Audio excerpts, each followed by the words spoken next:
آج کل سردیوں کا زمانہ چل رہا ہے اور ہم میں سے ہر ایک نے سردی سے بچاؤ کا انتظام کر رکھا ہے، اور گھر کے جو بڑے ہیں انہوں نے اپنے اہل و عیال کے لیے بھی انتظام کیا ہے،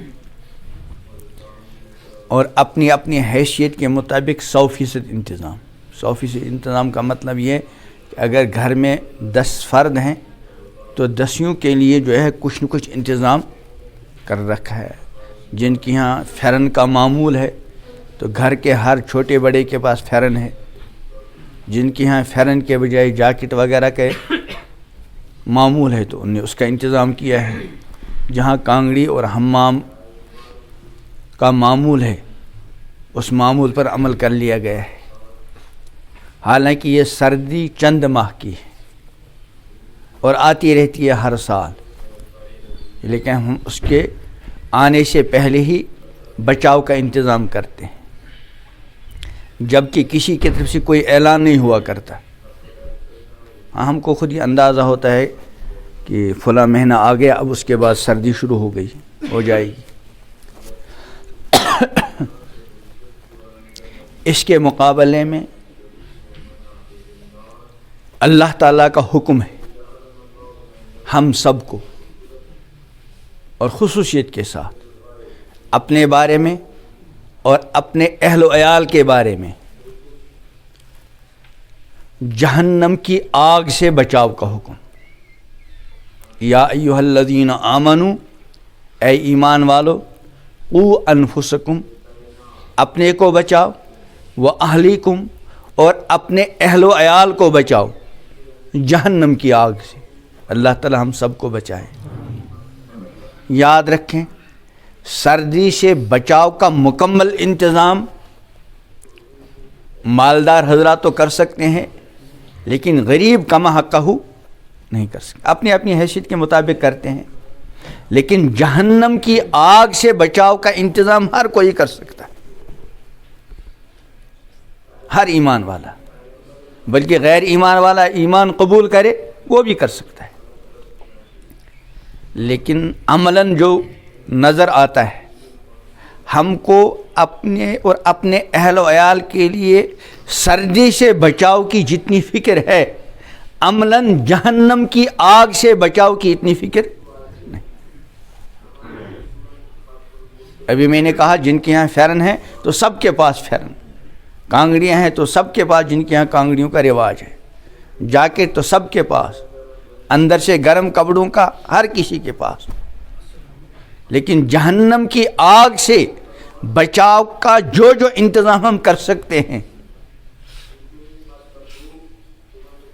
وہ 10% بھی نظر نہیں آتا۔ مثلا جہنم کی آگ سے بچاؤ میں ایمان کے بعد سب سے اہم رول جو ہے وہ ہے نماز کا۔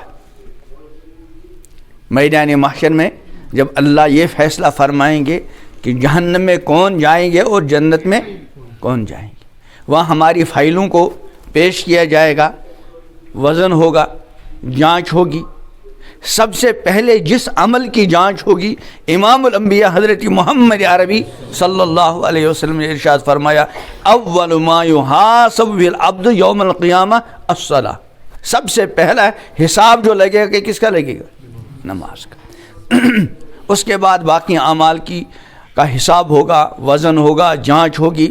پھر اس کی روشنی میں جنتی جنت میں جائیں گے، جہنمی جہنم میں جائیں گے۔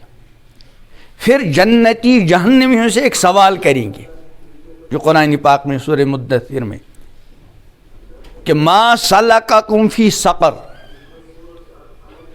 تم کو کس جرم نے جہنم رسید کر دیا؟ ہم ایک ہی علاقے میں، ایک ہی بستی میں، ایک ہی شہر میں رہتے تھے، تم جہنم میں کیوں گئے؟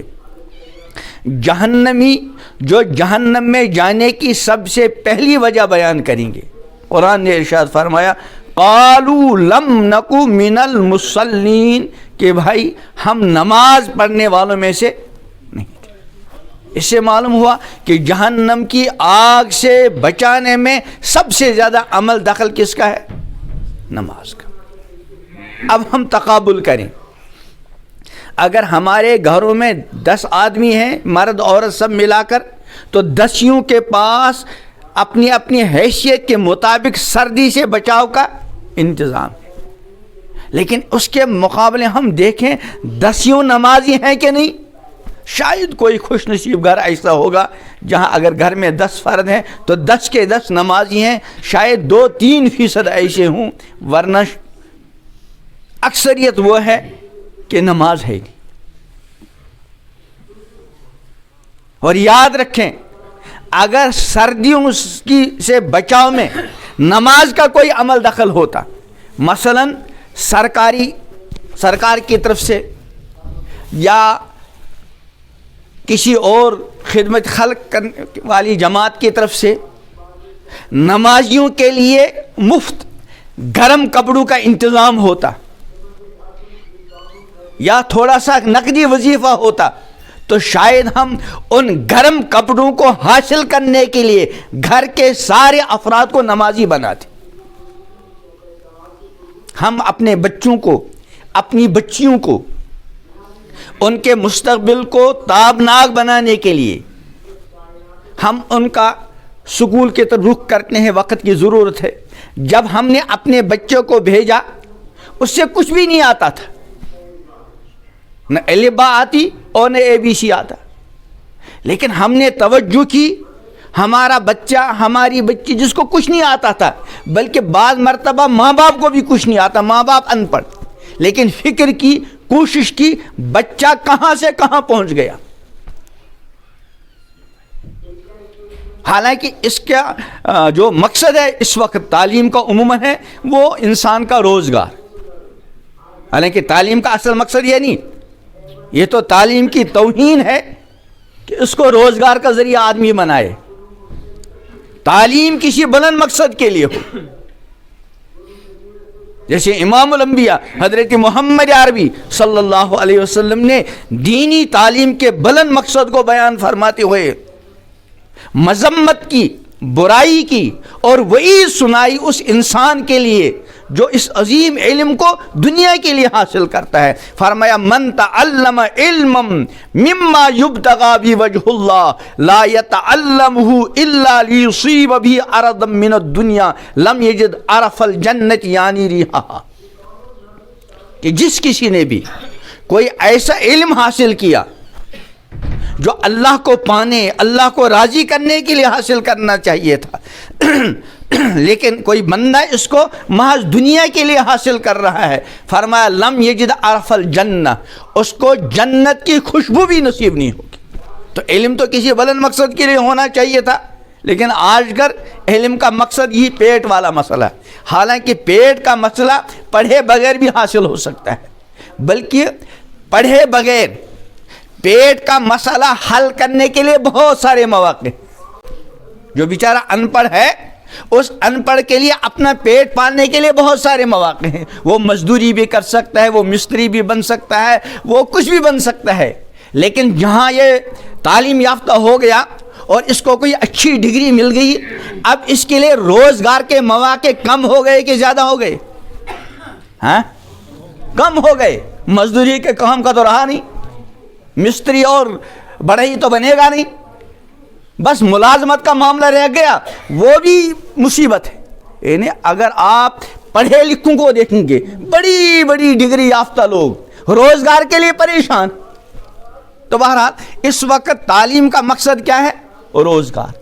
اس روزگار کو حاصل کرنے کے لیے ہم اپنے بچے کی زندگی کے 20 سال اور لاکھوں روپے خرچ کرتے ہیں۔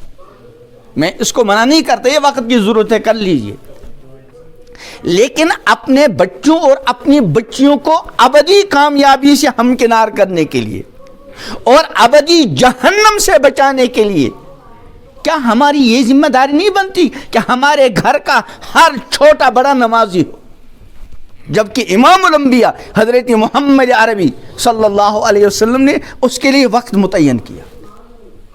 اسکول والے اور حکومت جب چاہتی ہے ہمارے لیے جو وقت چاہتی ہے بچوں کے لیے، ہم ان کے اس نظام الاوقات کی پابندی کرتے ہیں۔ پہلے زمانے میں 6 سال کے بچے جاتے تھے، اب 2.5-3 سال کے بچوں کو جانا پڑتا ہے، ہم فوراً اس کی پابندی کرتے ہیں.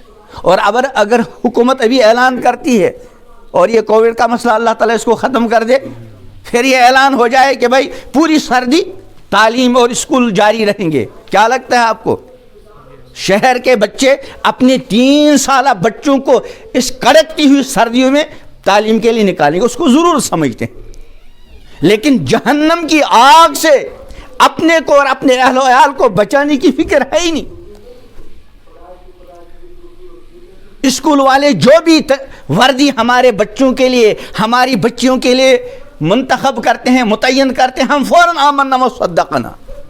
لیکن رب العالمین نے امام الانبیاء حضرت محمد عربی صلی اللہ علیہ وسلم کے ذریعے سے جو حکم دیا، خاص کر خواتین کے لیے، بچیوں کے لیے، کہ یا ایھا النبی قل لازواجک وبناتک ونساء المؤمنین یدنین علیہن من جلابیبہن.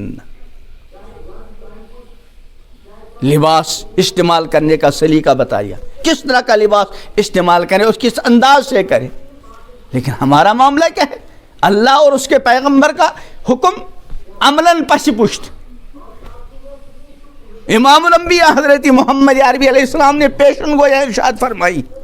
وہ پیشن گویا ہمارے گھروں پہ آج فٹ ہو رہی ہیں، صادق آ رہی ہیں. امام الانبیاء حضرت محمد عربی علیہ السلام کی ایک پیشن گوئی ہے، ان قریب ایک زمانہ آئے گا میری امت کے مرد عمدہ سے عمدہ سواریوں پر سوار ہو کر مسجدوں کے دروازوں تک آیا کریں گے. دیکھیں مسجد سے باہر ماشاءاللہ گاڑیوں کے لائنیں لگی ہوئی ہیں.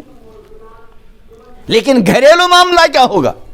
اس کو میں اور آپ اپنے بارے میں کم سے کم بار بار سوچیں کہ کہیں خدا نخواستہ ہماری بیوی پر، ہماری بیٹیوں پر، ہماری بہوؤں پر یہ چیز صادق تو نہیں آ رہی. کیا فرمایا؟ نساؤہم کاسیات عاریات، ان کے گھر کی خواتین ننگی. پہلے زمانے میں اس ننگے پن کا سمجھنا مشکل تھا کہ ان کی عورتیں لباس پہن کر ننگی. مطلب کیا ہے؟ لباس ہے تو ننگی کیسے؟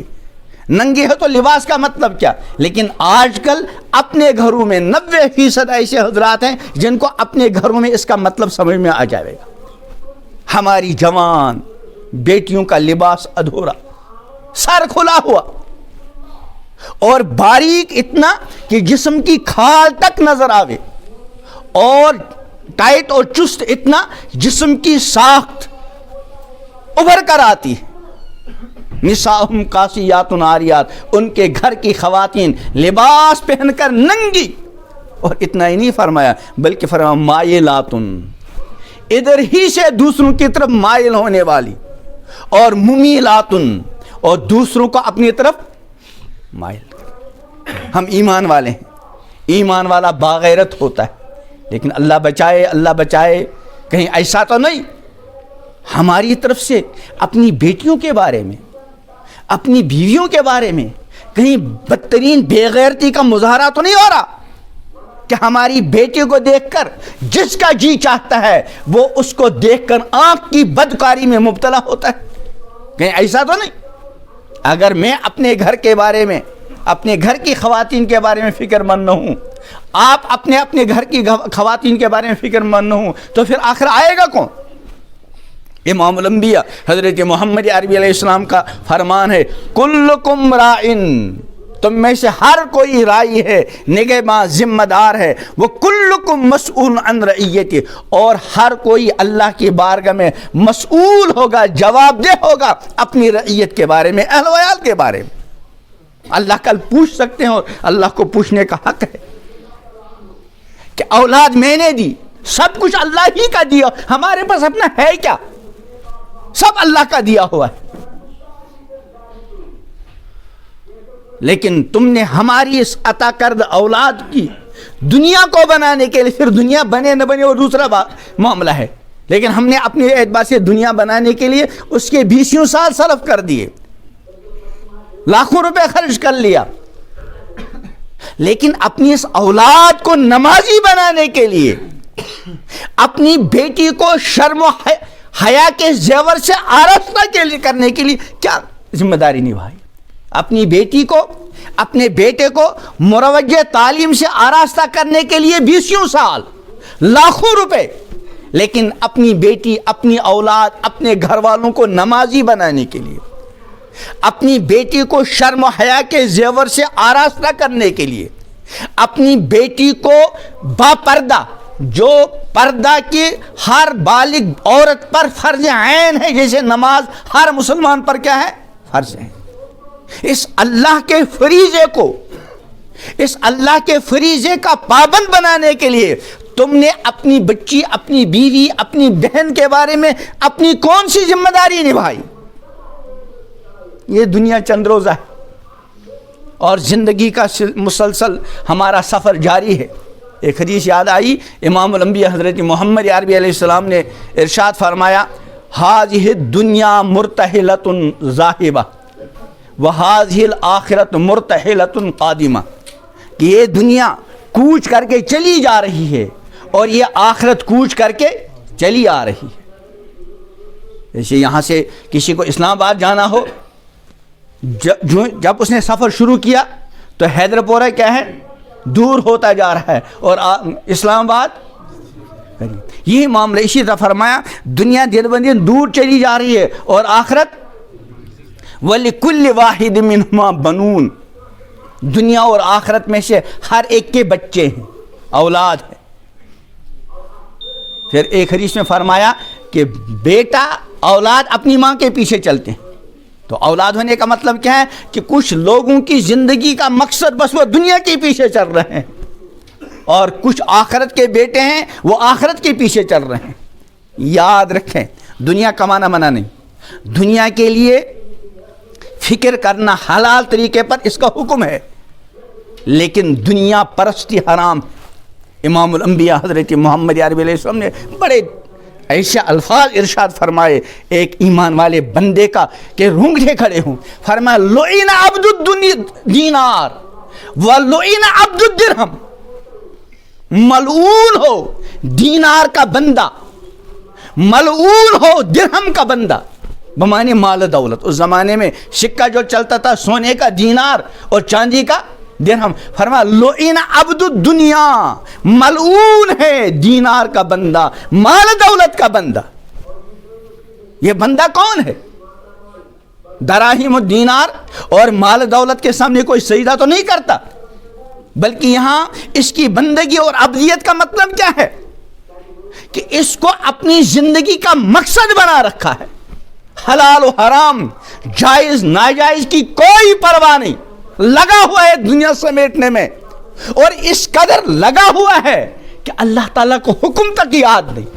اللہ کا منادی جمعے کے دن پکار رہا ہے، حی علی الصلاۃ حی علی الفلاح، اور اللہ کا آرڈر پہلے سے ہے، اذا نودی للصلاۃ من یوم الجمعۃ فاسعوا الی ذکر اللہ، اللہ کی یاد کی طرف دوڑو اور خرید فروخت ترک کرو۔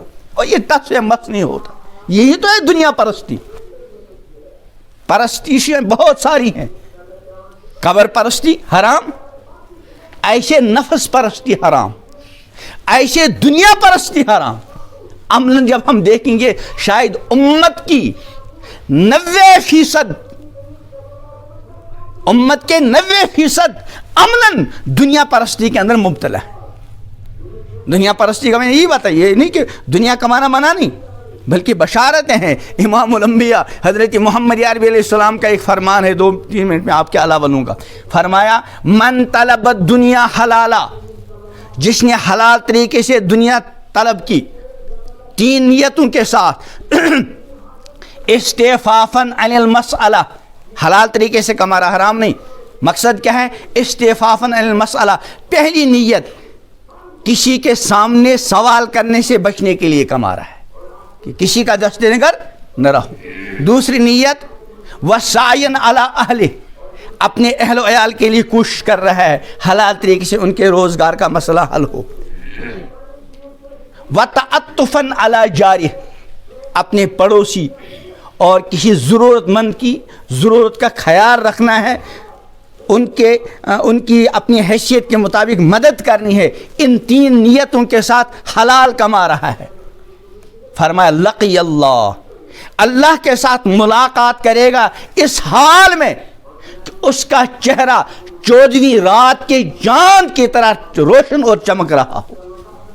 اور اس کے برعکس ومن طلب الدنیا حلالا، دوسرا بندہ بھی وہ بھی حلال کما رہا ہے لیکن نیتیں دوسری ہیں. پہلی نیت کیا ہے؟ مکاسرن، مال بڑھانے کے لیے. یاد رکھیں یہ محض مال بڑھانے کے لیے مال کمانا اللہ کی ہے، اس کی کوئی قدر و قیمت نہیں. مال بڑھائے تو کسی مقصد کے تحت. فرمایا من طلب الدنیا حلالا، جس نے حلال طریقے سے دنیا کمائی لیکن نیت کیا ہے؟ مکاسرن، مال کو بڑھانا. مفاخرن، فخر، میرا مکان پورے محلے میں سب سے عالی شان ہو، سواری سب سے اچھی ہو، لباس سب سے اچھا ہو اور ہر جگہ میری حیثیت نمایاں اور ظاہر ہو. اور تیسری نیت مفاخرن، مرائین، اگر کہیں خرچ کرتا ہے دین کے لیے دنیا کے لیے تو ریاکاری، دکھلاوا. فرما لقی اللہ وہو علی غضبان، اللہ سے ملاقات کرے گا اس حال میں کہ وہ اللہ اس پر کیا ہوں گے؟ غضبناک. تو اس پر بات آئی کہ دنیا کمانا منع نہیں، حلال طریقے سے اچھی نیت کے ساتھ کمائیں لیکن اس کو زندگی کا مقصد نہ بنائیں. ایک ضرورت ہے اچھی نیت کے ساتھ کمائیں، آخرت میں بھی یہ کام آئے گی. تو بہرحال میں نے شروع میں جو عرض کی تھی بات اس کو ایک بار دہراؤں گا کہ اس وقت سردی کا زمانہ ہے. ہر ایک نے اپنے لیے اور اپنے اہل و عیال کے لیے سردی سے بچاؤ کا کیا کر رکھا ہے؟ انتظام. لیکن رب العالمین جو حکم دے رہے ہیں اے ایمان والو اپنے آپ کو اور اپنے اہل و عیال کو جہنم کی آگ سے بچاؤ. عملاً ایسا نظر نہیں آ رہا.